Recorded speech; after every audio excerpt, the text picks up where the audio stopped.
Shalom Bapak Ibu, Saudara sekalian, sahabat setia Renungan Pagi Warta Insan Berpengharapan yang terkasih di dalam nama Tuhan Yesus Kristus. Selamat pagi dan salam sejahtera bagi Bapak Ibu, Saudara semua. Selamat datang kembali di Renungan Kristen pada pagi hari ini. Semoga Bapak Ibu, Saudara semua ada dalam keadaan yang sehat, dan kiranya damai dan sukacita dari Roh Kudus senantiasa melimpah dalam kehidupan Bapak Ibu Saudara semua. Kembali pada pagi hari ini saya mengajak kita semua untuk bersama-sama merenungkan kebenaran firman Tuhan.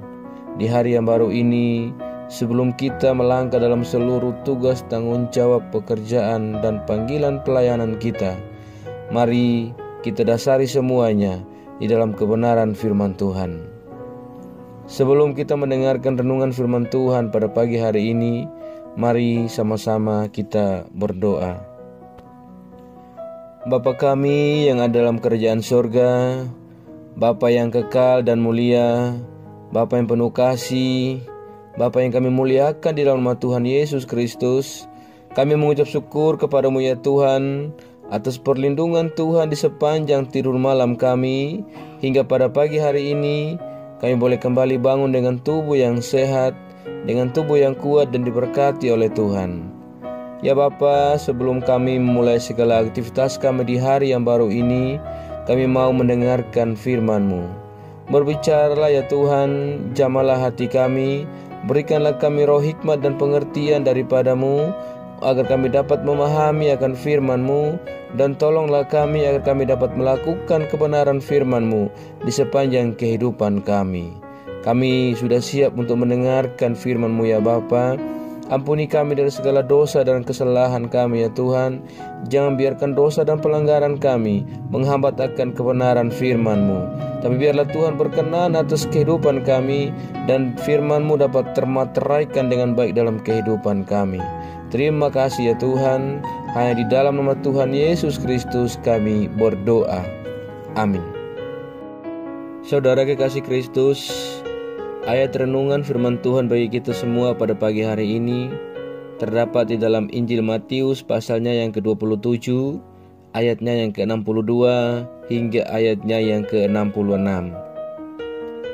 Keesokan harinya, yaitu sesudah hari persiapan, datanglah imam-imam kepala dan orang-orang Farisi bersama-sama menghadap Pilatus. Dan mereka berkata, "Tuan, kami ingat bahwa si penyesat itu sewaktu hidupnya berkata, 'Sesudah 3 hari aku akan bangkit.' Karena itu diperintahkanlah untuk menjaga kubur itu sampai hari yang ketiga. Jikalau tidak, murid-muridnya mungkin datang untuk mencuri dia, lalu mengatakan kepada rakyat ia telah bangkit dari antara orang mati, sehingga penyesatan yang terakhir akan lebih buruk akibatnya daripada yang pertama." Kata Pilatus kepada mereka, "Ini penjaga-penjaga bagimu. Pergi dan jagalah kubur itu sebaik-baiknya." Maka pergilah mereka, dan dengan bantuan penjaga-penjaga itu, mereka memeterai kubur itu dan menjaganya. Demikian firman Tuhan. Ayat emas renungan firman Tuhan bagi kita pada pagi hari ini terdapat di dalam ayatnya yang ke-65. Kata Pilatus kepada mereka, "Ini penjaga-penjaga bagimu, pergi dan jagalah kubur itu sebaik-baiknya." Judul renungan kita pada pagi hari ini adalah Kuasa Allah dan Kubur yang Dijaga. Bapak Ibu, Saudara sekalian, sahabat setia Renungan Pagi Warta Insan Berpengharapan yang terkasih dalam Tuhan Yesus Kristus, kalau kita berbicara tentang rumah dijaga, itu merupakan sebuah hal yang biasa. Kalau kita berbicara tentang orang penting yang dijaga, itu juga sebuah hal yang biasa.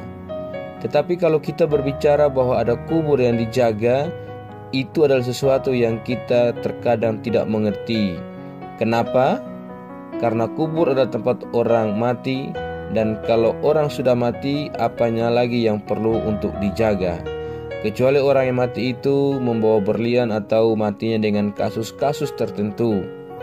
Tetapi dalam hal ini, kubur Yesus dijaga karena sebelumnya sudah dikatakan bahwa Yesus akan bangkit. Hal inilah yang membuat para imam-imam kemudian penuh dengan rasa khawatir dan takut, sehingga mereka meminta kepada Pilatus untuk memberikan penjaga kepada mereka dan menjaga kubur Yesus. Saudaraku yang diberkati Tuhan Yesus Kristus, segala sesuatu yang terjadi di alam semesta ini terjadi atas kehendak Allah yang Maha Kuasa. Bercermin dari kisah cerita tentang kapal tercanggih yaitu Titanic, atas kehendak Allah kapal ini kemudian tenggelam pada malam hari di Samudra Atlantik Utara. Pandangan pembuat kapal ini tentang Allah yang tidak dapat menenggelamkan kapal canggih itu ternyata keliru, karena pada pelayaran perdananya atas kehendak Allah kapal itu kemudian tenggelam. Ketika Yang Maha Kuasa menghendaki sesuatu terjadi, tidak ada satu kuasa pun yang sanggup untuk menghalanginya. Karena kehendak Allah yang berkuasa tampak pula kita baca dan kita dapati pada peristiwa tentang kebangkitan Yesus. Sahabat setia renungan pagi Warta Insan Berpengharapan, sesudah mayat Yesus dikubur oleh Yusuf dari Arimatea yang dikubur di dalam kuburan miliknya, imam-imam kepala dan orang-orang Farisi menghadap Pilatus untuk memintanya memerintahkan para prajurit menjaga kubur Yesus. Hal ini karena mereka sangat takut dan khawatir, dengan alasan bahwa mereka takut murid-murid Yesus pada malam hari akan datang mencuri mayat Yesus. Tentu alasan inilah yang membuat mereka menghadap Pilatus, dan kemudian Pilatus memberikan mereka penjaga untuk menjaga kubur Yesus. Saudaraku yang terkasih dalam Tuhan Yesus Kristus, atas perintah Pilatus kemudian kubur Yesus yang ditutup dengan batu besar dijaga oleh prajurit-prajurit yang perkasa. Pertanyaannya adalah, mampukah prajurit-prajurit yang diutus oleh Pilatus menghalangi Allah untuk membangkitkan Yesus dari dalam kubur itu? Dan mampukah batu besar yang dipakai untuk menutup kubur Yesus dapat menghalangi Allah untuk membangkitkan Yesus dari dalam kubur? Saudaraku, tidak ada satu kuasa pun yang dapat menghalangi Allah untuk membangkitkan Yesus dari dalam kubur.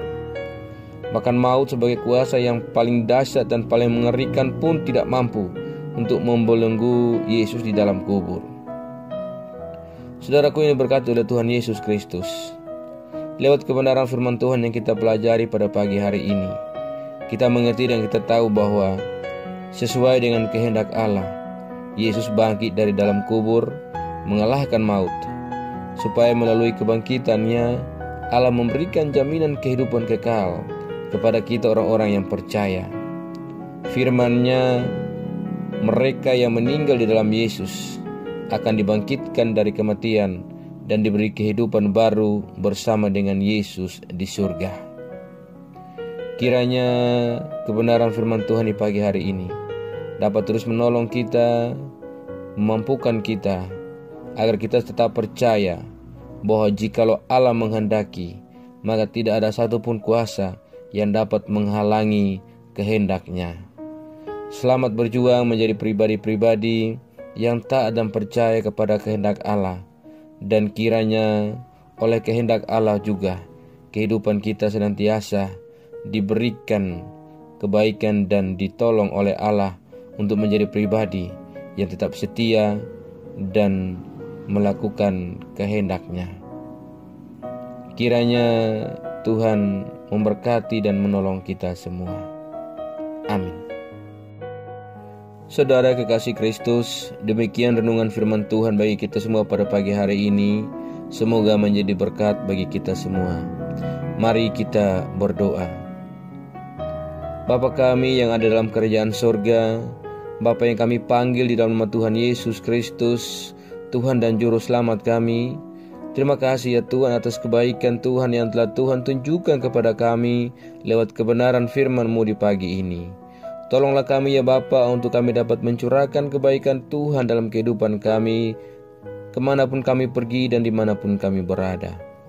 Kami bersyukur ya Tuhan atas pertolongan dan penyertaan Tuhan dan berkat-berkat Tuhan dalam kehidupan kami. Kami teramat berbahagia dan bersyukur atas segala kebaikan Tuhan yang tak pernah berkesudahan dan rahmat Tuhan yang tak pernah habis-habisnya. Bahkan kasih dan setia Tuhan yang selalu baru dalam kehidupan kami setiap hari. Ya Tuhan, terlalu besar kesetiaan-Mu di dalam hidup kami ya Bapa. Terima kasih untuk pengorbanan-Mu di salib di 2000-an tahun yang lalu.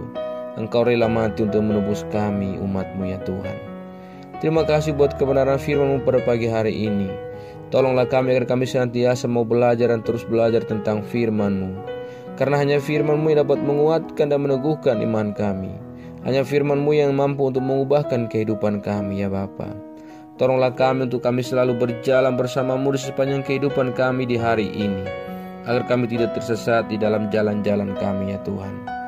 Tolong kami untuk kami dapat melakukan firman-Mu di sepanjang kehidupan kami, agar kami tetap kuat dan dapat berjalan bersama dengan Engkau.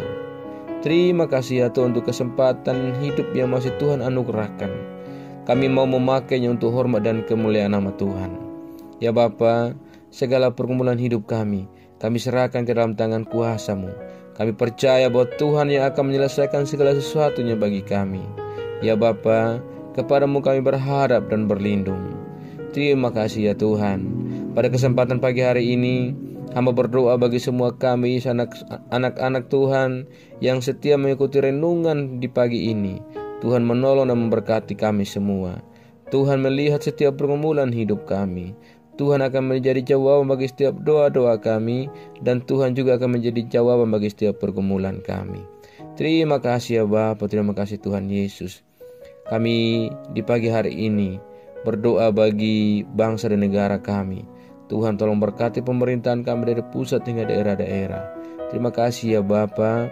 Di antara kami yang sakit, Tuhan tolong pulihkan dan sembuhkan. Kami yang sedang susah dan bersedih hati, Tuhan berikan penghiburan. Tuhan rangkul kami, dan Tuhan menolong kami dalam setiap pergumulan kami. Terima kasih Bapa, kami yang sedang berjuang untuk kesembuhan. Tuhan pulihkan kami dari segala sakit penyakit dan berikan kami kesembuhan. Kami yang sedang bergumul dalam mencari pekerjaan, Tuhan kiranya memberikan kami kesempatan untuk menikmati pekerjaan yang Engkau anugerahkan, dan kami dapat melanjutkan hidup yang Tuhan anugerahkan kepada kami. Terima kasih banyak ya Bapa. Ke dalam tangan-Mu kami serahkan seluruh pergumulan dan hidup kami. Kami percaya bahwa Tuhan akan senantiasa menolong kami melewati setiap kesulitan dalam kehidupan kami. Tolong jamah kami ya Bapa, jamah hati kami, agar kiranya kami senantiasa memahami dan mengerti tentang segala karya pengorbanan-Mu di salib bagi kami. Terima kasih untuk kasih dan cinta-Mu ya Tuhan.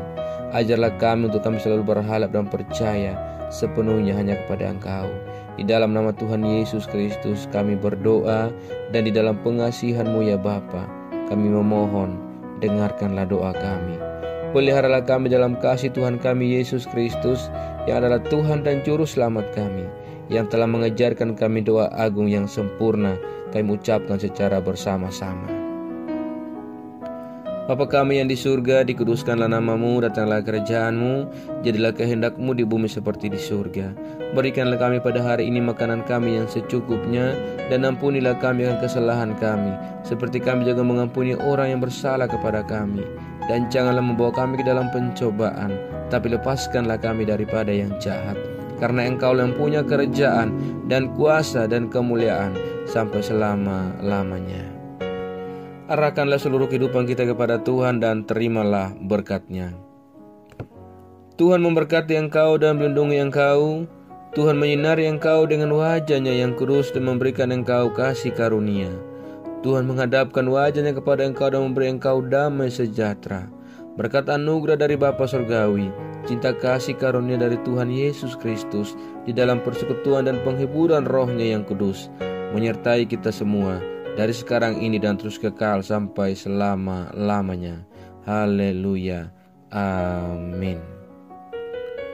Selamat pagi dan selamat beraktivitas di hari ini bagi Bapak Ibu Saudara semua. Tuhan Yesus memberkati. Sampai jumpa di renungan berikutnya. Shalom.